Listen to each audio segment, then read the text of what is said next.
उत्तर प्रदेश के मेरठ जिले में स्थित एक निजी विश्वविद्यालय आईआईएमटी विश्वविद्यालय में बिना अनुमति के सार्वजनिक रूप से नमाज पढ़े जाने के बाद प्रशासन ने सख्त कदम उठाए हैं।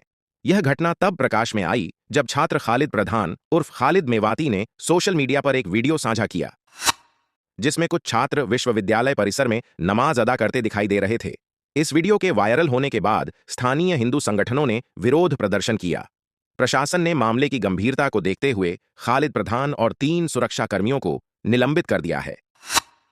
विश्वविद्यालय के प्रवक्ता सुनील शर्मा के अनुसार आंतरिक जांच में पाया गया कि प्रशासन की अनुमति के बिना परिसर में नमाज पढ़ने और इसका वीडियो वायरल करने का उद्देश्य विश्वविद्यालय में सांप्रदायिक सौहार्द बिगाड़ना प्रतीत होता है। जांच समिति ने खालिद को उसका पक्ष रखने के लिए बुलाया था, लेकिन उसकी अनुपस्थिति के बाद उसे निलंबित कर दिया गया। 3 सुरक्षाकर्मियों को भी लापरवाही के आरोप में निलंबित किया गया है। इसके अतिरिक्त गंगानगर थाने के प्रभारी अनूप सिंह ने बताया कि कार्तिक हिंदू नामक व्यक्ति की शिकायत पर खालिद मेवाती के इंस्टाग्राम पेज खालिद प्रधान 302 के खिलाफ भारतीय दंड संहिता और सूचना प्रौद्योगिकी संशोधन अधिनियम की सुसंगत धाराओं में मुकदमा दर्ज किया गया है। स्थानीय हिंदू समूहों ने बड़ी संख्या में छात्रों के शामिल होने और होली के त्योहार के दौरान सोशल मीडिया पर जानबूझकर वीडियो को साझा किए जाने का हवाला देते हुए खालिद की गिरफ्तारी की मांग की है। यह घटना विश्वविद्यालय परिसर में धार्मिक गतिविधियों के लिए निर्धारित नियमों और प्रक्रियाओं के पालन की आवश्यकता को रेखांकित करती है, ताकि सांप्रदायिक सौहार्द और अनुशासन बना रहे। भारतीय ग्रंथों में धर्म, धार्मिक कर्तव्य और अनुशासन नियमों के पालन को अत्यंत महत्वपूर्ण माना गया है। मनुस्मृति 4.176 में कहा गया है, धर्मस्य तत्वम निहितम गुहायां महाजनो येन गतः स पंथा। अर्थ, धर्म का वास्तविक स्वरूप गहराई से समझना आवश्यक है और समाज के सुव्यवस्थित मार्ग का अनुसरण करना उचित है। इसका तात्पर्य यह है कि किसी भी धार्मिक क्रिया को सार्वजनिक स्थानों पर करने से पहले समाज के नियमों और व्यवस्थाओं का पालन आवश्यक है। महाभारत शांति पर्व अध्याय 109.9.10 में कहा गया है कि किसी भी समाज में यदि धार्मिक नियमों को बिना व्यवस्था के लागू किया जाए तो अशांति फैल सकती है। भगवान श्री राम ने भी अपने शासन में यह सुनिश्चित किया था कि धार्मिक आस्था का सम्मान हो, लेकिन वह समाज की व्यवस्था को बाधित न करे। इस संदर्भ में किसी भी शिक्षण संस्थान जिसका उद्देश्य शिक्षा देना है में धार्मिक गतिविधियों को बिना अनुमति के करने से प्रशासनिक नियमों का उल्लंघन होता है, जिससे समाज में असंतोष उत्पन्न हो सकता है। आर्गवेद 1.1646 में कहा गया है, एकम सत विप्राह बहुधा वदंती। अर्थ, सत्य एक ही है, लेकिन ज्ञानी उसे विभिन्न रूपों में वर्णित करते हैं। श्रीमद् भगवद गीता 9.23 में भगवान श्री कृष्ण कहते हैं, ये प्यन्य देवता भक्ता यजन्ते श्रद्धयान्विता तेपि मामेव कौन्तेय यजन्त्य विधिपूर्वकम। ताप्त, जो अन्य देवताओं की उपासना श्रद्धा के साथ करते हैं वे भी मेरी ही उपासना करते हैं, लेकिन वह विधि सम्मत नहीं होती। इसका अर्थ यह है कि किसी भी धार्मिक कृत्य को सही स्थान, सही समय और सही विधि से किया जाना चाहिए। शिक्षण संस्थान जैसे सार्वजनिक स्थानों में कोई भी धार्मिक क्रिया बिना अनुमति के करने से विवाद उत्पन्न हो सकता है।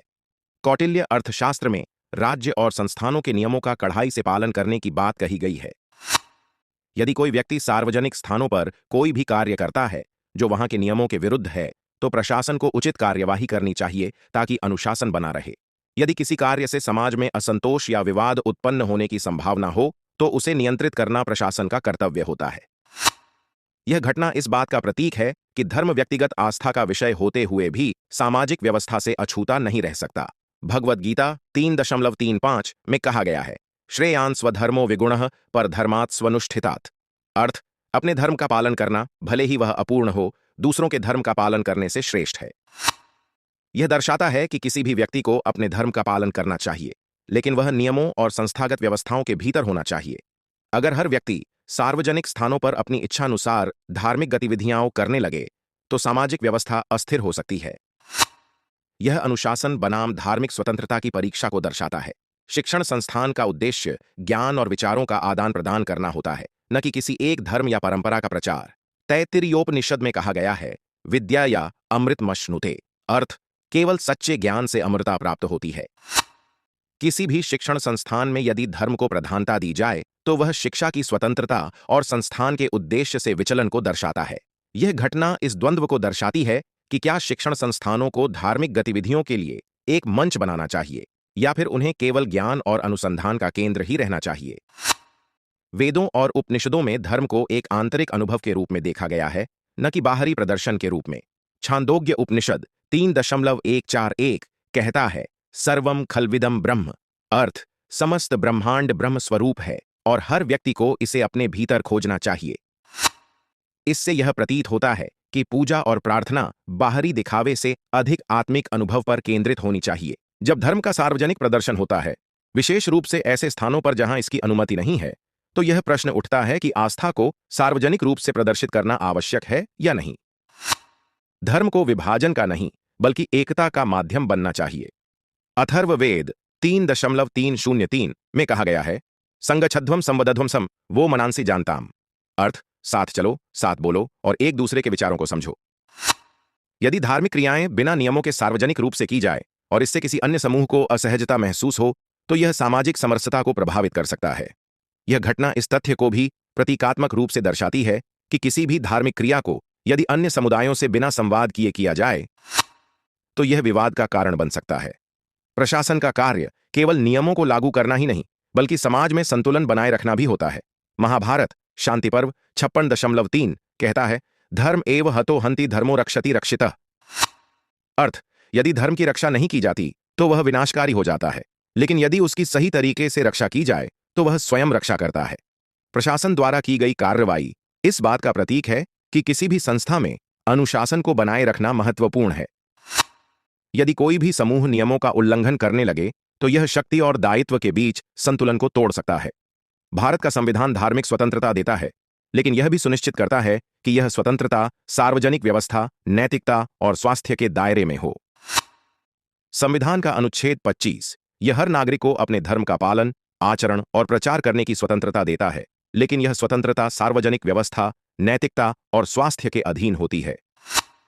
किसी शिक्षण संस्थान या कार्यस्थल में धार्मिक गतिविधियों की अनुमति देना या न देना संस्थान के प्रशासनिक अधिकार के अंतर्गत आता है। यदि संस्थान में कोई नीति या नियम है कि धार्मिक गतिविधियां केवल निर्दिष्ट स्थानों जैसे प्रार्थना कक्ष में की जा सकती हैं, तो इनका उल्लंघन अनुशासनात्मक कार्रवाई को आमंत्रित कर सकता है। शैक्षिक संस्थानों की स्वायत्तता। विश्वविद्यालय एक स्वतंत्र संस्थान होता है जिसके अपने नियम और नीतियां होती हैं। यदि बिना अनुमति के कोई धार्मिक गतिविधि होती है, तो यह संस्थान की नीतियों और अनुशासन के खिलाफ हो सकता है। यह घटना धार्मिक पहचान, सामाजिक प्रभाव और समूह व्यवहार, ग्रुप बिहेवियर से संबंधित है। सार्वजनिक रूप से धार्मिक गतिविधियां क्यों की जाती हैं? मनोवैज्ञानिक रूप से जब लोग सार्वजनिक स्थानों पर धार्मिक गतिविधियां करते हैं, तो यह सामूहिक पहचान, कलेक्टिव आइडेंटिटी को मजबूत करता है। इससे एकता का अनुभव होता है। लेकिन अगर यह अन्य समुदायों को असहज महसूस कराए, तो यह टकराव को जन्म दे सकता है। धार्मिक गतिविधियों का सार्वजनिक प्रदर्शन इन ग्रुप अपना समूह और आउट ग्रुप अन्य समूह मानसिकता को जन्म दे सकता है, जिससे समाज में ध्रुवीकरण, पोलराइजेशन बढ़ सकता है। विरोध करने वाले समूह इसे सांप्रदायिक प्रभुत्व, रिलीजियस डोमिनेंस के रूप में देख सकते हैं, जिससे टकराव की स्थिति बन सकती है। यह घटना हमें यह सोचने पर मजबूर करती है कि धर्म और सार्वजनिक स्थानों का संबंध क्या होना चाहिए। धर्मनिरपेक्षता और संस्थागत तटस्थता, secularism and institutional neutrality. Bharat एक सकारात्मक धर्मनिरपेक्ष पॉजिटिव सेक्युलरिज्म देश है, जहां राज्य सभी धर्मों का सम्मान करता है, लेकिन किसी एक धर्म को प्राथमिकता नहीं देता। सार्वजनिक स्थानों, विशेषकर शिक्षण संस्थानों को धार्मिक रूप से तटस्थ, रिलीजियसली न्यूट्रल रहना चाहिए, ताकि सभी समुदायों के लोग सहज महसूस करें। जब एक धार्मिक समुदाय सार्वजनिक रूप से प्रार्थना करता है, तो अन्य समुदायों को भी समान अवसर देने की मांग उठ सकती है। इससे संस्थानों में धार्मिक संतुलन बनाए रखने की चुनौती पैदा होती है। यह घटना राजनीतिक और सामाजिक रूप से संवेदनशील हो सकती है, क्योंकि धार्मिक मुद्दों का उपयोग अक्सर ध्रुवीकरण, पोलराइजेशन और राजनीतिक लाभ के लिए किया जाता है।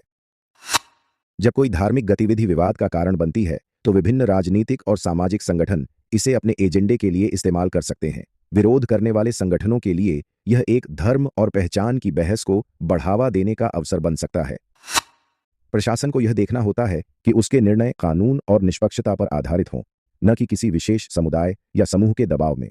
निष्पक्षता और पारदर्शिता बनाए रखना किसी भी संस्थान के लिए आवश्यक होता है, ताकि वह किसी भी पक्षपात के आरोपों से बच सके। फ्रांस में सख्त धर्मनिरपेक्षता, स्ट्रिक्ट सेक्युलरिज्म लाइसिटे के सिद्धांत के तहत सार्वजनिक संस्थानों में किसी भी धार्मिक गतिविधि या प्रतीकों को प्रदर्शित करने की अनुमति नहीं है। अमेरिका में धर्म की स्वतंत्रता है, लेकिन संस्थानों के अपने नियम होते हैं और कोई भी धार्मिक गतिविधि अनुमति के बिना नहीं की जा सकती।